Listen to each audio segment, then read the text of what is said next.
Hello and welcome back for round 5 of the special stage Joker series. We are at the penultimate round of the season, back from our mid-season break, and after closing out the opening 4 rounds with a fairly standard track for these cars over at Michigan, we've flown across the pond for something completely different. Here we are running at the legendary, the historic Monza Oval. Turning left, because of course we're turning left in these cars. This circuit opened all the way back in 1922 and has taken so many forms over the years. Of course, this oval layout was used as part of the combined course all the way until 1971, at which point it fell into a little bit of disrepair, unfortunately. But it was renovated in the 2010s and has been used since for some testing days, and I believe also acted as part of the rally course back in 2020 and 2021 when the grounds of Monza were used to close out the WRC season. And truly a fantastic venue. Right around the length of Talladega, where we started our season, but in much different form and with some wicked bumps for these drivers to manage. We are just wrapping up the end of our practice session here. We're going to head into our customary one-lap qualifying. At the top of the board, it is Paul Ellison with a 40.558. Joshua Motorchek following very closely behind. And of course, with the championship wrapping up, we've got to take a look over at our point standings before we get into our qualifying session, because they are very interesting indeed. Matt Williamson leads the way, but it's a very close margin down to James Watson in second. And then eyes on Paul Ellison, who actually missed the second and third rounds of the season, came back in, has not finished off the podium in his 6 race starts this season, and sits within 200 points of your championship lead. And he does intend on taking part in all 6 remaining races, so could be a dark horse pick of a late charge for the championship.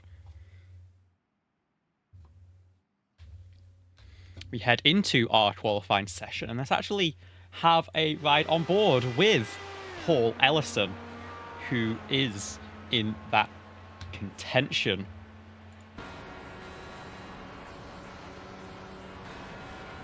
This is the gyro cameras right on the helmet of the number 55. So you're right up against that Armco that acts as the outside wall. No safer barrier in play here.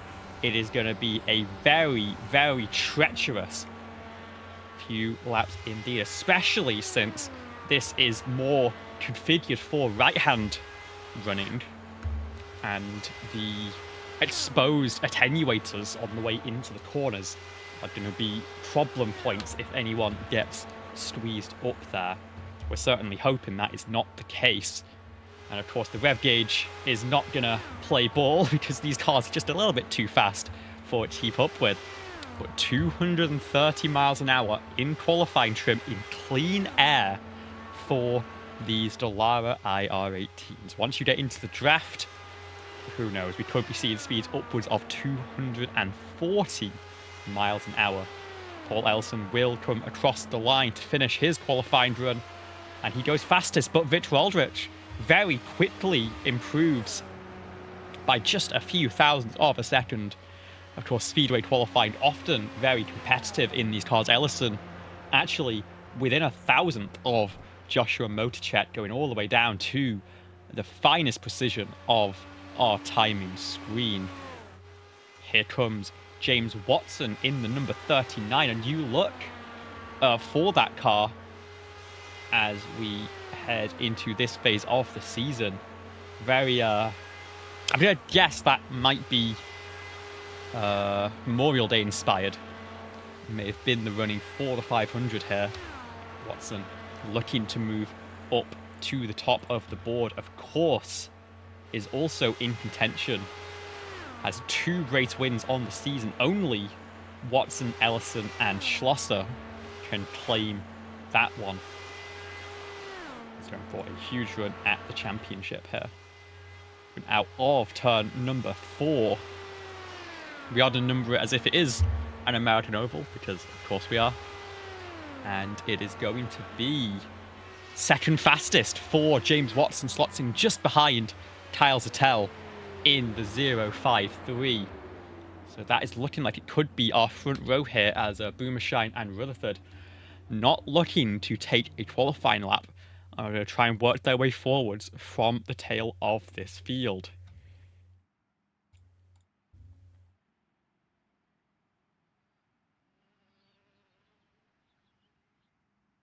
The stats for the oval, of course, were a little bit uncertain with the age and the historic nature of it. The banking is estimated at about 30 degrees, which is approaching that of Talladega. So very similar in every way except for most of them, with the, of course, more oblong-shaped curves compared to the tri-oval Talladega, and the bumps much higher, more akin to the old Daytona course before it was repaved back in 2010.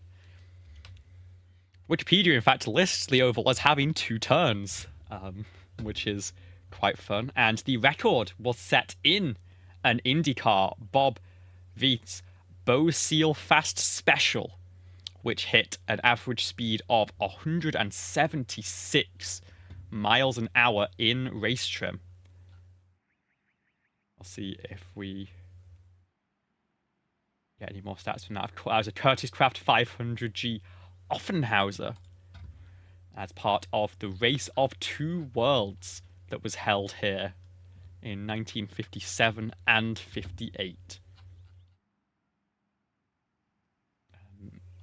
It was a crossover between USAC Formula 1 and sports cars, which is quite remarkable. I cannot believe I've never heard of this, but I am going to have to spend a lot of time digging into Wikipedia once we are done here. Yeah, 2 2/3 miles. We do a little bit of a recreation here as we get to our starting grid for the first of 3 heats tonight. As always, it will be 12 laps for these races. There'll be 3 of them on offer, all scoring equal points. 250 to the winner. And most importantly, an invert after the for the top 10 after each race heading into the next. So without further ado, let's have a look at our starting lineup for the opening round of tonight's action. It is Kyle Zettel lining up on the pole for tonight with a 41.455. James Watson will line up to his outside. Don't want to make sure to shuffle to the left before that attenuator at turn number 1, of course. Victor Aldrich will line up in third with Paul Ellison alongside on the second row. Very tight qualifying times all the way through here.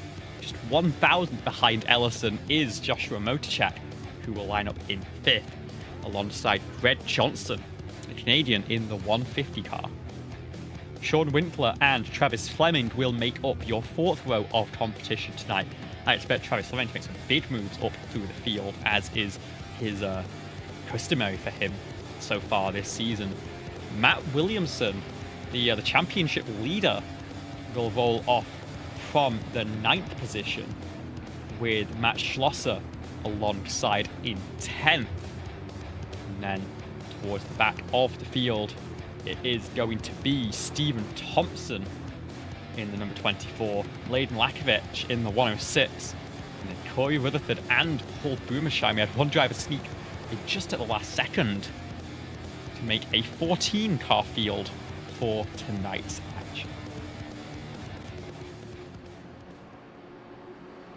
And as we roll around for the pace lap here Pace speed fairly low, actually. Only about 70 miles an hour, which is, I mean, high generally, but compared to summer ovals, like we had at iRacing Speedway, it's a little bit on the reasonable side. And you see in the corners, there are that 2 phases. There's the apron, as it would be, that still has a decent amount of banking and might be necessary to run to give drivers some room and ensure that no netcode contact especially comes through in those very tight corners. Of course, the rules for special stage say that there are no out-of-bounds areas. Typically, for tri-ovals, that will be the case in the yellow line rule of NASCAR. The iRacing Sporting Code does say you can't use the apron in high-banked corners, but I think Monza's always been a bit of an edge case where they've not really known how to classify it, and I think, from what I have seen of other races in the past, it is all fair game if you can make it sit down there. And so, as the pace car will pull off, it will be Kyle Zettel and James Watson leading the field to green here for the first of 3 races in the Special Stage Joker Series. Welcome to the Diamond Cup. And we are green. We are away, and there's a little bit of a checkup further back, but they do get shuffled into single file at the front. You see a little bit of a bob and weave as they try and get settled above that yellow line in the corners. You can throw a little bit of a slider on entry down there, but I don't think at 230, 240 miles an hour that the cars will really stick on that much lower banking, especially with how trimmed out these cars are. We are running Daytona setups for today. You see Zettel trying to ride that line down there. It's really tricky, and there's going to be contact now. And that is going to be a big incident. Zettel has been sent out of the ballpark already. Greg Johnson involved in that one and in a heap at the side of the racetrack. And let's have a look at exactly what went wrong there, because that, well, that was just a little bit of chaos, wasn't it? We'll look back at the front of the field. Watson and Ellison trying a bit of a breakaway. You have 8 cars still in this lead train. Paul Boomershine, it looks like, is in one piece, but had to check up massively to avoid. And then, unfortunately, 5 cars out of the running, as there's a car into the wall, actually. There's Joshua Motorcheck now, who is in a heap against the Armco and rolling it back to pit lane. As that is Paul Boomershine. No, that's Travis Fleming, I think, stopped at the side of the racetrack. And oh my goodness, we are going to have a lot to look through here. As you see, the pit lane, a very busy place here. Okay. They are still side by side at the front of the field here. Watson and Ellison racing for the lead. Now just a 5-car pack remaining at the front of this field, with Paul Boomershine looking to pick up the piece as well. And truly, Motorcheck limping it back around is going to have to serve a meatball flag very shortly. And Ellison, in fact, has clipped the back of James Watson, and it looks like has been forgiven for that little bit of contact. Is going to keep hold of that front wing in the prediction, but has fallen now down to 4th place and has a lot of work to do. And do we dare? I think we have to look back at this initial incident here, and we'll follow with Corey Rutherford, I think, if we can. No, Rutherford actually pulled off to the side beforehand. So let's have a look at... oh goodness me. And it's that initial contact, Kyle Zettel with Greg Johnson. It sends Zettel flipping it out of the ballpark. Unfortunately, Johnson drifts up into Matt Schlosser, which takes him out of contention. Mladen Lakovic also stricken and ends up collecting Corey Rutherford, who comes back through. And that is the first incident, a big incident for them. And now back, this is Joshua Motorcheck and Travis Fleming now in that battle for what is third place, and this is not a very useful camera, unfortunately.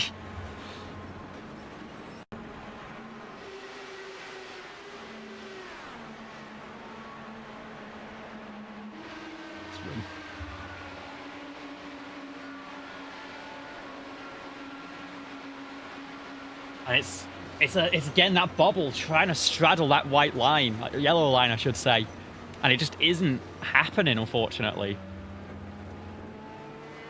Ends up sending Motorcheck into the wall.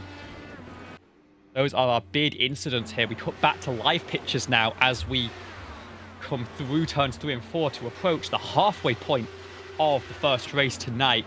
It is James Watson leading Sean Winkler for second. Paul Ellison has worked his way back to third ahead of Stephen Thompson.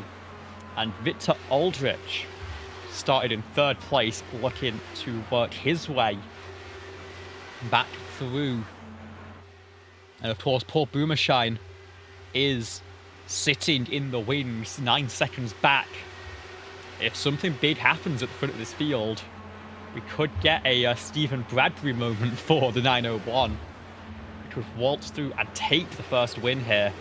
Thompson's into the wall, into that Armco a little bit. Off or in turns 3 and 4. It's not to be too much trouble, but could now get shuffled. He actually worked his way back past Ellison. Watson is just controlling this right now. Sean Winkler doesn't have really much space to go to get around.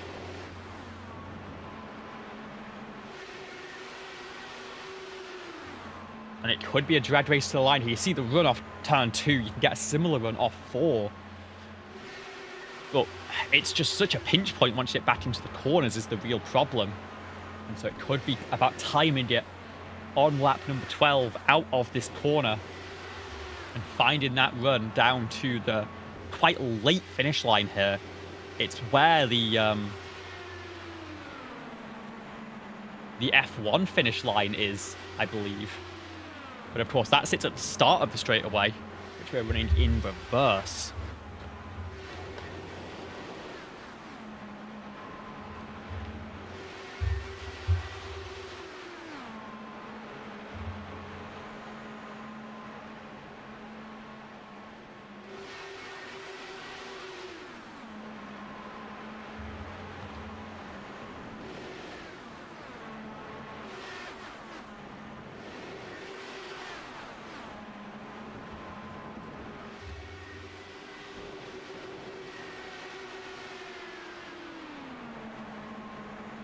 Approaching the end of the race very rapidly. Thompson fallen to the tail end, looking to pick up some pieces. There's a little bit of a wiggle there. That is down on the banking. This is looking very sketchy indeed.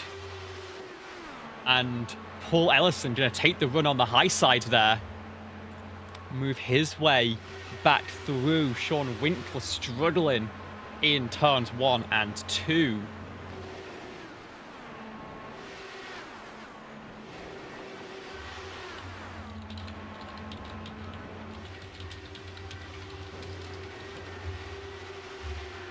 As we come to the line here.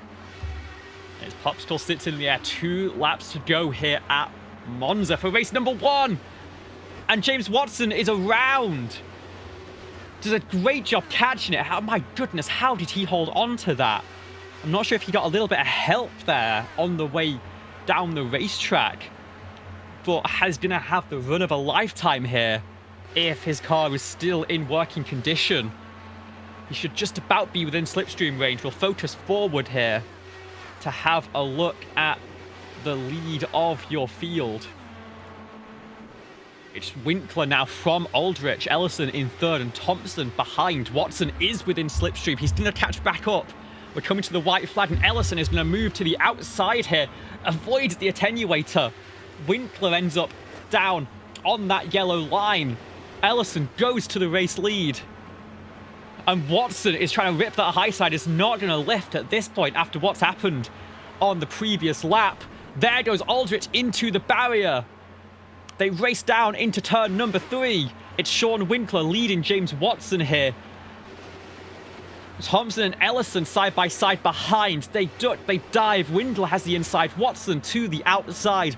Is Watson going to have the run off the corner? It's going to be a drag race to the line. Watson carries the momentum. And they're going to be 3 wide behind, but James Watson in the number 39 with the race win here at Monza. His 3rd win of the season. And that will move him up into the championship lead. Thompson will come home 2nd ahead of Paul Ellison. His 3rd podium of the season. Sean Winkler will finish in 4th place. And then Paul Boomershine picks up the pieces. Will finish in 5th ahead of Victor Aldrich, who limps back to the line.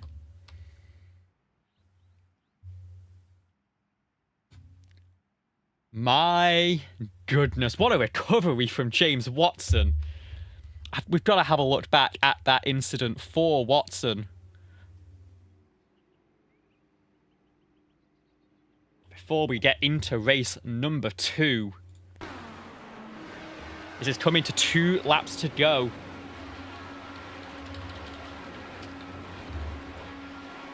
And at the front of shot, it is, of course, your race 1 winner, James Watson. But he had to make a big charge on the final lap. What was it that sent him down the order? And it's just a solo incident on that yellow line. Gets into the grass, recovers it without any damage. And then, I mean, this is going to be a sight to behold. Remember, we're a lap and a half to go at this point in the race.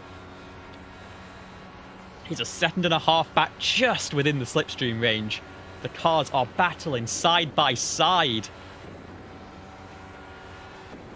You see the momentum build. Speeds well over 240 miles an hour at this point as he comes through to see the white flag on that left-hand side.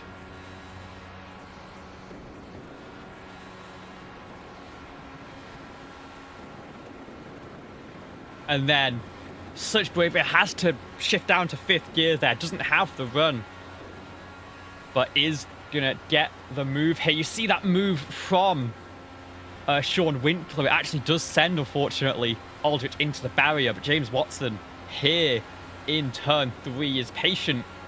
Gets to the high side in turn 4 even. And then has the drag race up ahead. And as they come across the line, Winkler just doesn't quite have enough.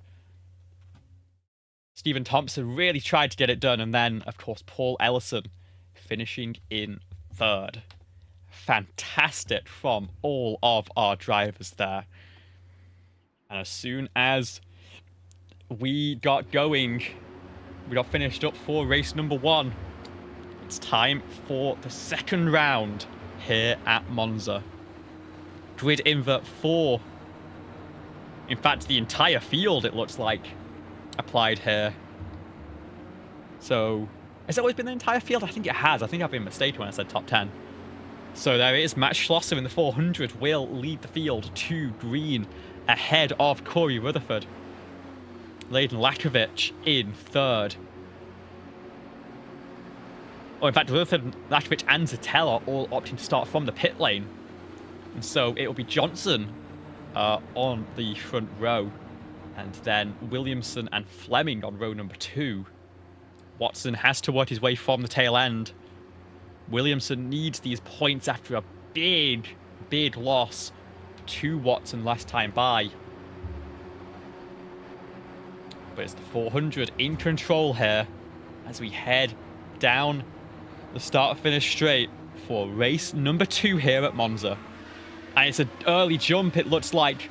Schlosser's not quite gotten away, might not have been in the right gear there. And it lets Greg Johnson clear immediately. A little bit of lawn mowing for Travis Fleming, unfortunately. He's going to drop down the order. Watson already up to 5th. But here comes Matt Williamson. He needs that revenge. He's up 5 spots already. He's gone to the race lead. He's going to cover off. Johnson is going to actually bring Motorcheck with him. Boomershine catches the Armco. We're going to keep it going.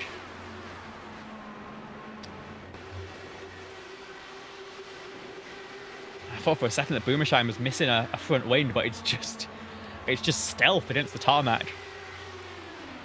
Side by side for second now. There's a couple of cars down on the apron, a big slide. Sean Winkler catches it. No, he doesn't. Paul Boomershine, it looks like, gets collected there. A couple of cars fly past on that pit lane start. Unfortunately, they just about get around. We are nearly 3 lanes into turn 3 this time. And Dred Johnson, again, got stuck down on that yellow line. Managed to make his way up without causing the big one. The top 5 with a bit of a breakaway here. Watson has made it through. Ellison still hanging a little bit back, but is within the slipstream. Matt Schlosser really falling back. Must be having trouble with the car. Might be in the wrong engine map here.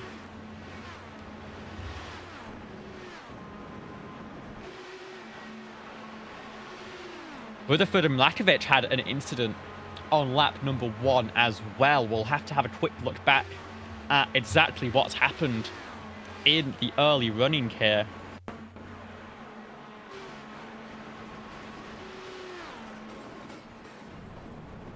And that's Rutherford who just slides through the grass on lap 1. And then Mlakovic ends up backwards? How did that happen? I am so confused as to how it's happened. Too heavy on the weight jacket, I suppose. Just spins it around. That's both of those cars out early.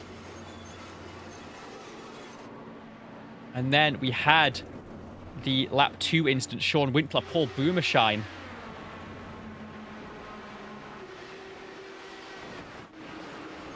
Let's roll that back. Apologies. As we look from the skies, Winkler goes to the inside to get that move. Does he catch the apron? Yeah, just a little bit and washes back up, and it's netcode in the end that brings Boomershine down. That's so unfortunate for the pair of them, and then, of course, they just get locked together. Those cars have both managed to continue. I think for Matt Williamson and Dred Johnson, it's not so much the case at the front of the field. Williamson got up into the barrier, it looks like. Collected Dred Johnson. And there was maybe a little bit of contact from behind that unsettled him on entry. Maybe a little bit of net code. And yeah, he just gets up into the barrier. Dred Johnson nowhere to go, and immediately slipped out of the racetrack, in fact. And Williamson bobbles, manages to keep it and not impede anyone else there. But could be championship hopes dashed for the number 199.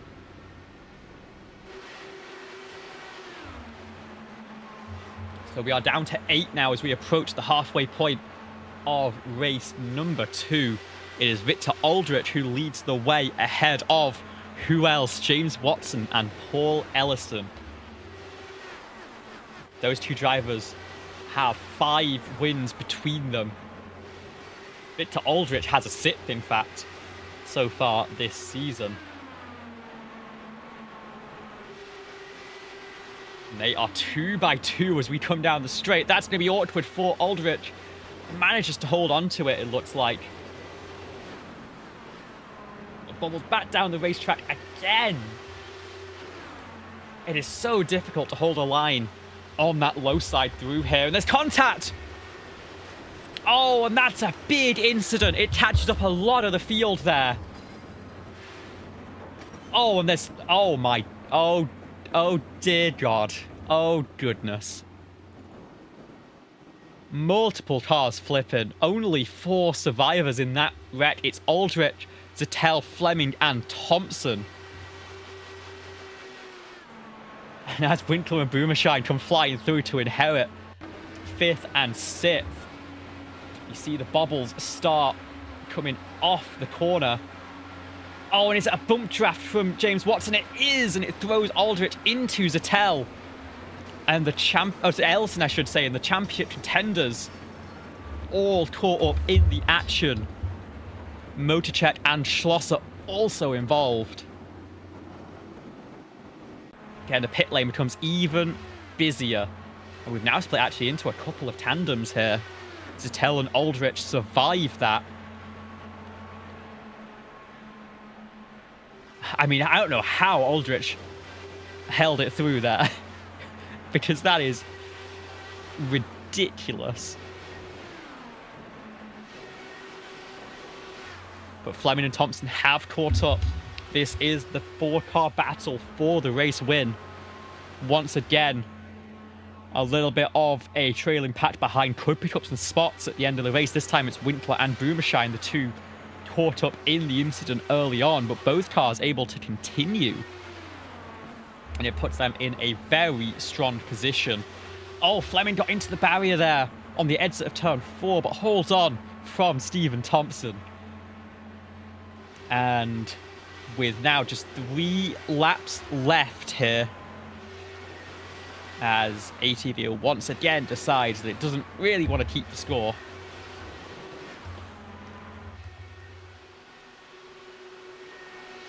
Got our train. You have, in fact, Greg Johnson, who took some repairs. He's now a lapped car a few seconds ahead. We don't think that he will be a factor in this one.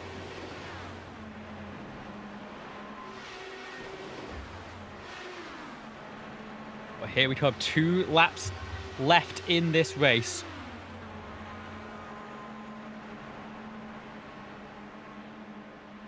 And it's still no movement yet at the front of the field. Aldrich biding his time, looking for the prime opportunity to make a move stick. Oh, and in fact, Johnson's had an incident off turn 2. He's got to keep it to the side of the racetrack. He does. Thank goodness. And we get past that. We're coming now to the white flag.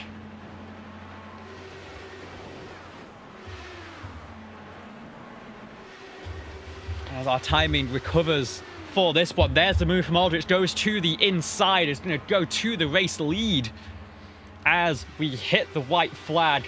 One more lap here at Monza for race 2. He clears into turn number 1. No, not quite. Zettel into the Armco. Keeps it pointed in the right direction. He's going to build that run. Stephen Thompson does the same. Gets up into the outside barrier. Here comes the run now from Travis Fleming. Is Aldrich going to be a sitting duck like we saw in race number 1? Thompson's going to try and stick it low side by side with Travis Fleming. Another little bit of netcode contact, it looks like. Zettel has nowhere to go. Aldrich is going to have the outside line off turn 4. They are going to fly down the front stretch. It's going to be a drag race to the line. Does Fleming have it? And oh my goodness, by 5/1000ths of a second at the line. It is the 26th of Fleming who takes it. 5/1000ths for first place. Another 5/1000ths for third.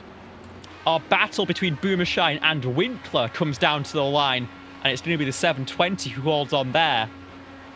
But wow, wow, wow.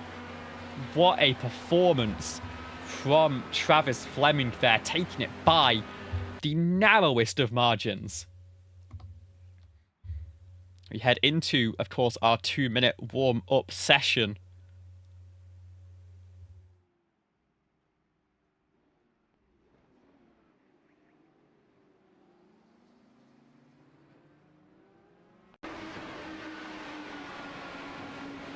But here's the run once again. Final lap. You see that little bit of contact from Aldrich. Fleming is going to charge through here now. It's building that momentum.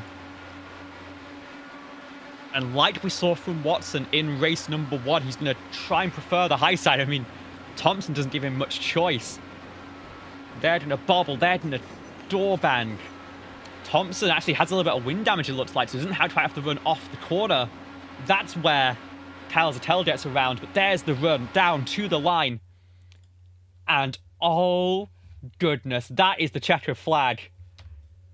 And it is so close, but Travis Fleming just has the front element of the wing ahead. And that is race win for Travis, I believe. His first win on the season.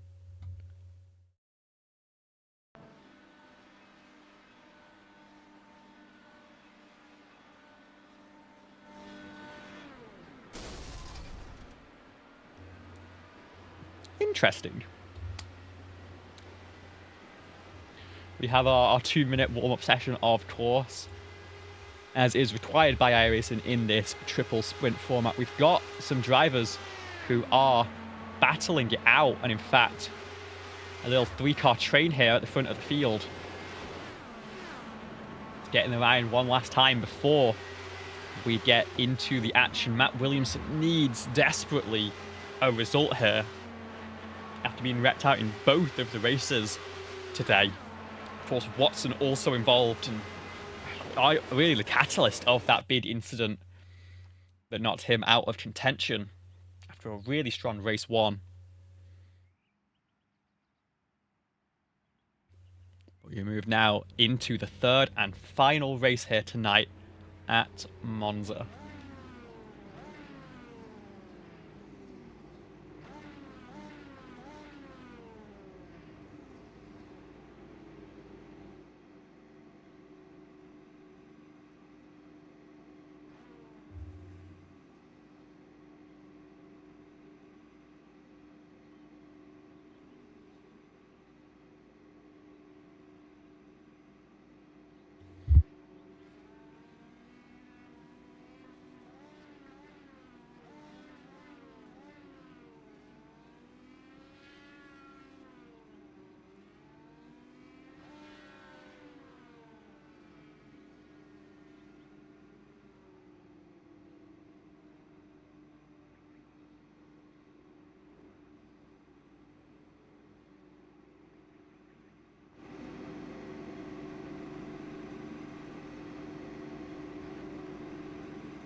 what this could be for his championship.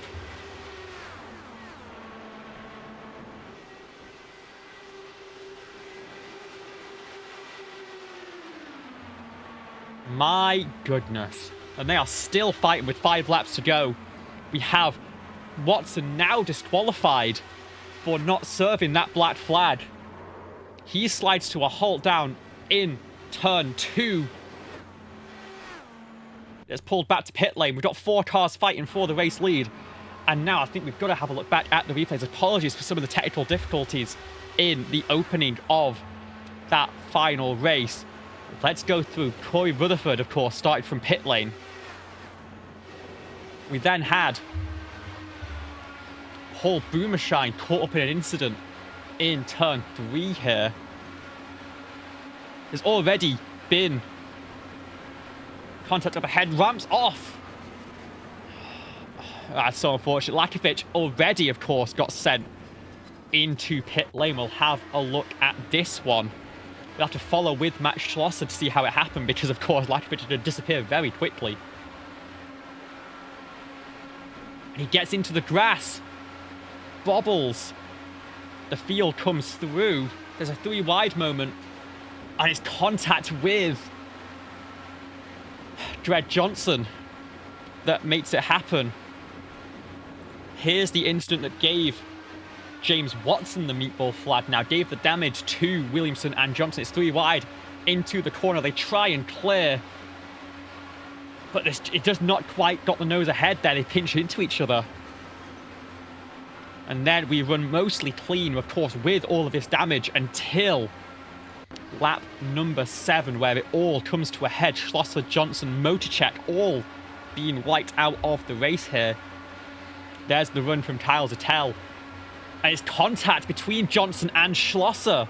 Schlosser gets sent into Parabolica as we run that back one more time. Red Johnson just following a little bit too close, it looks like, for that one. That spin happens. Williamson then goes for the move into turn 1. There's contact between the two of them. Unfortunately, it collects Motorcheck as well. And that is most of the field eliminated from contention. We cut back to live pictures as we approach the final lap. Now it's still this 4 in the lead of the race. Kyle Zettel, Paul Ellison, Victor Aldrich, and Stephen Thompson. Your 4 remaining heavy hitters. Corey Rutherford, starting from pit lane, is going to go for the Stephen Bradbury strat. And with how this race has been, who knows? Paul Ellison would love to have this for the championship. The white flag is out. Thompson looking for the run on Aldrich. It's so easy to get into the Armco here is the problem. That outer barrier. Kyle Zettel goes to the inside as we head into turn number 3. Is he going to be clear? Can he get up off the line safely? Yes, he can. Zettel now under pressure from Aldrich. There's maybe a little bit of contact with Thompson behind as well. And it's going to be that run off turn number 4 for the final time. There's the run from Paul Ellison. It's going to move to the outside. It's going to have the run, but it's going to be Victor Aldrich who goes to the inside at the death and wins it by 12 1,000ths of a second. Take the race win in the final event here. And my word, what a dramatic wrap up to the events at Monza. Paul Ellison taking his 8th podium of the season in 9 starts. And then Kyle Zettel, another great run from the 053. But in the end, it was Aldrich who timed the run from 3rd place to perfection and got the nose ahead at the line. And starts the tyre smoke already there. That is... there we go.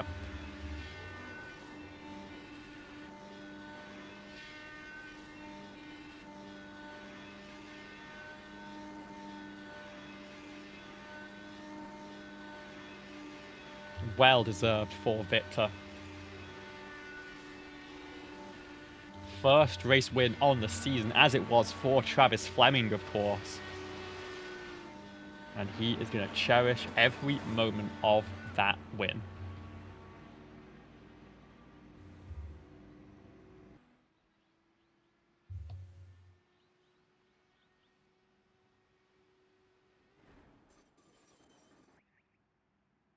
So, your final results for race number 3 tonight. It is going to be Victor Aldrich who takes home that race win. Paul Ellison will come home in second. Tal Zatel in third. A fantastic photo finish between the three drivers. It'll be Stephen Thompson who rounds out that lead group, with Corey Rutherford picking up the pieces from pit lane to P5. Matt Williamson will finish on the lead lap down in P6 ahead of James Watson, picking up that meatball flat, still bringing it home in the top half in P7. And then Matt Schlosser, Joshua Motorchak, Greg Johnson, Sean Winkler, Layden Lakovic, Paul Boomershine, and Travis Fleming. Your 14 drivers in the running today.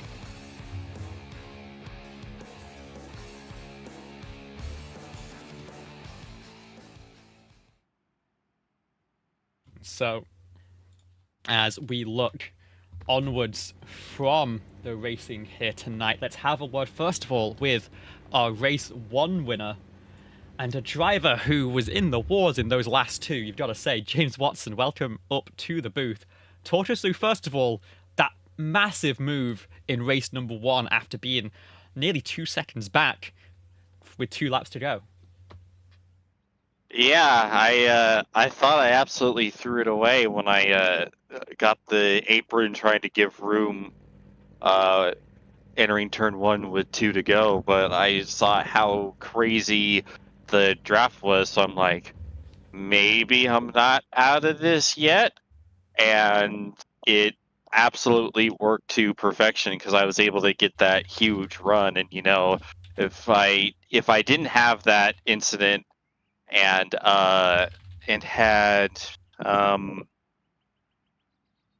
I don't think I would have been able to defend all of those cars. So calculated, I guess. It definitely was a blessing in disguise there. So I guess we can call that the half spin and win. But yeah, it was a huge win for the championship hopes, and to just be able to survive one of these races here tonight, because this was probably the most difficult track on the entire calendar that we were going to. Yeah, of course, the very narrow room above that yellow line, drivers sort of forced to straddle the apron at times, and it certainly did not always end very well. Talk us through some of those incidents in races 2 and 3. Do you think you could have done anything differently in hindsight, or is that just how this racing was always going to be here tonight? Yeah, I mean the first crash that took the crash that took me out in the second race, it was all my fault because I gave Victor a bad bump, put him into Paul, and Paul got put into the wall, and then didn't really have control at that point. So I got no one to blame on that one myself. The third one, that was just an optimistic move that ultimately ended up massively screwing me over, especially since my car was severely damaged, but I was driving fine. But it gave me a meatball, and so I drove as long as I could before I got disqualified. So it's really frustrating. You wish that iRacing could take into consideration, whether or not your car is actually drivable. Like, I had no issues with it whatsoever. And so losing out on all those points in the third race, that's really kind of gut wrenching because, don't know how the finale is going to go next week. So you really hope that it could have just gutted it out and been there and try to get more. But It is what it is, I guess. Yeah, we're of course still waiting for the point to come through. I think you may still be in the championship lead as we head out of here, but it's going to be a close fight with Paul Ellison as we head over to Daytona. How are you excited for what that racing is going to be like? It's obviously a little bit wider than this track, but just as fast, and I think maybe under the lights even. Yeah, it's probably going to be like tonight, but only slightly better. I feel like it's going to be a lot harder to pass. So, qualifying for the first one is going to be huge, and then just trying to make gains where you can on the subsequent races. So you just got to pray and hope luck's in your favor. Yeah, well, I will wish you the best of luck for next week. And of course, before you head out of here, if there's anything you want to say to the fans at home, this is your time. Congratulations on another race win here. Yeah, I gotta thank everyone at Team Watson Racing Setups. Use code Watson39 for 10% off at checkout. I gotta thank Icon Sim Racing Apparel, National Racing Network, Boomer Button Boxes, ZS Designs, and Dizzy V Designs for putting together my paint schemes. The Sim Gaming Expo, come check us out over in Chicago, first weekend of September. And I gotta thank my folks for watching at home. Thank you so much for joining us, and we will see you next week. Here's hoping. Cheers, love. That was your race 1 winner, James Watson. We move now on to your race 3 winner. And what a weekend that was. Picking up spots as we went. 6th place in the first one. 2nd place in the consolation by the narrowest of margins. But then learning how to take the run off the final corner, and what a finish that was in race number 3. Talk us through how your weekend went here. Yeah, thank you so much. That was a lot of fun out there.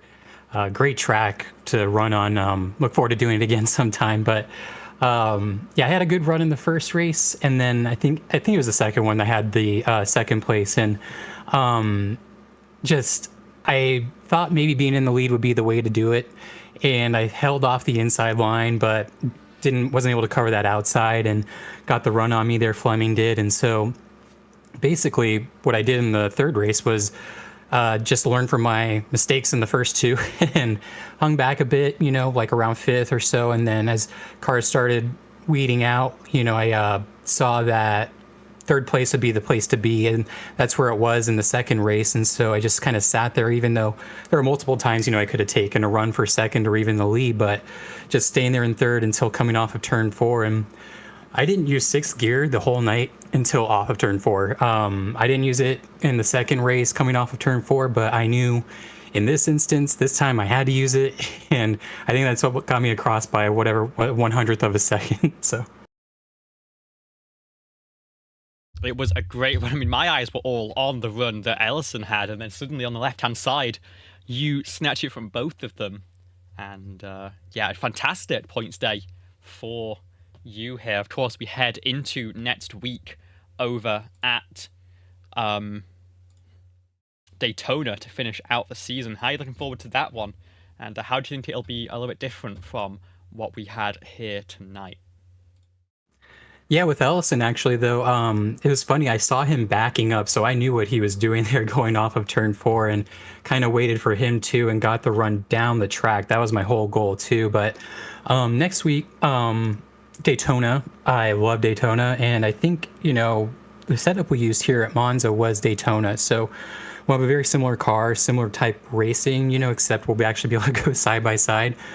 I feel bad about a couple of the door slams tonight. I know I got a couple guys there on the inside, and just hard to keep it from darting up here and there. And so I apologize for anyone I may have bumped into or taken out. It was just all so fast, but I know we'll have more room next week to be a little more respectful, and hopefully we'll have a great finish to our championship. I know I'm right in the mix with my teammate James, so hopefully we can bring home 1-2.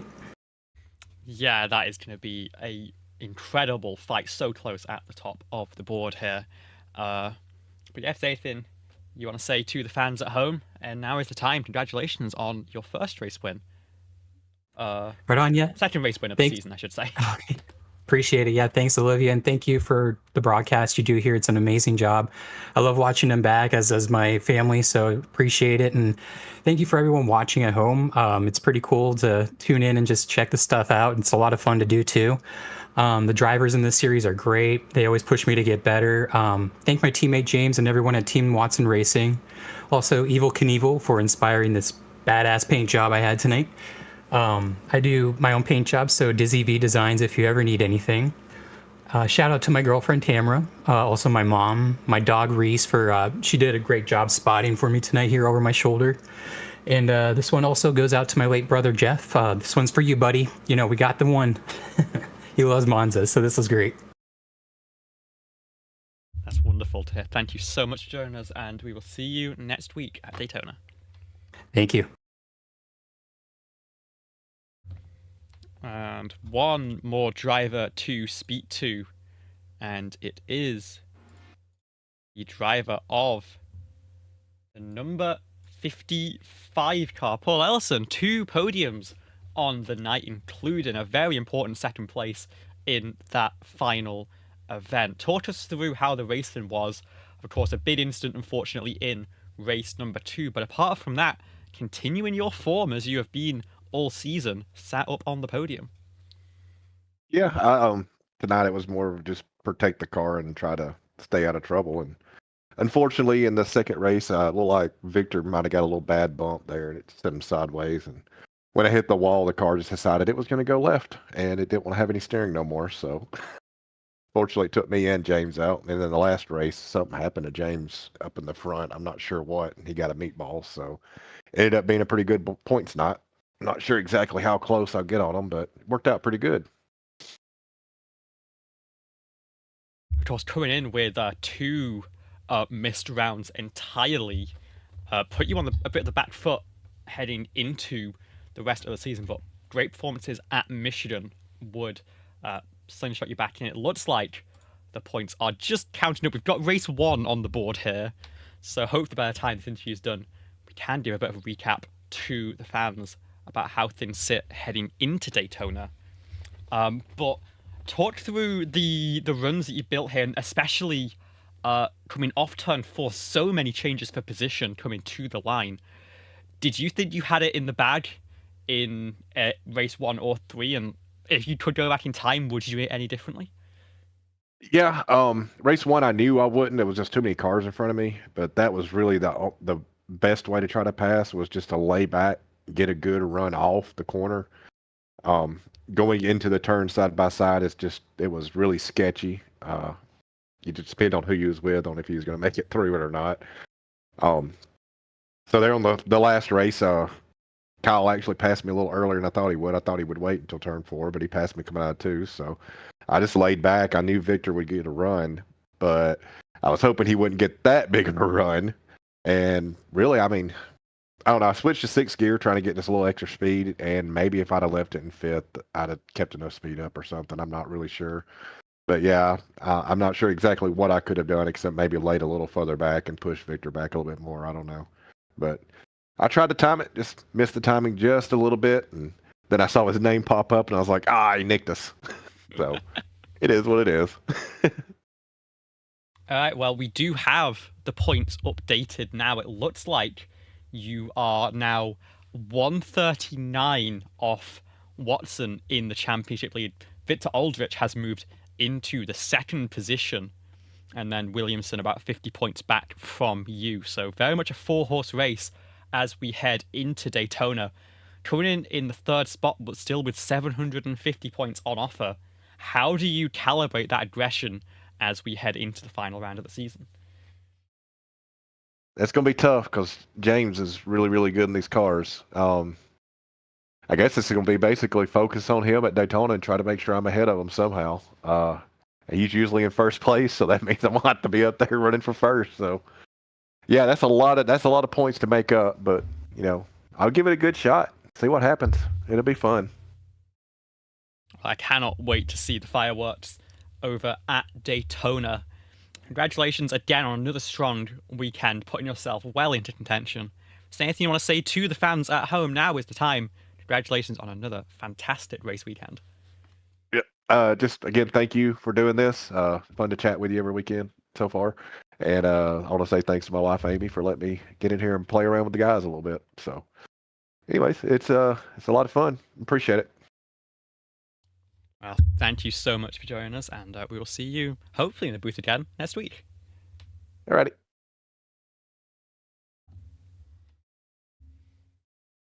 And with that, another round of the Special Stage Joker Series comes to a close, and we just have the one more run left.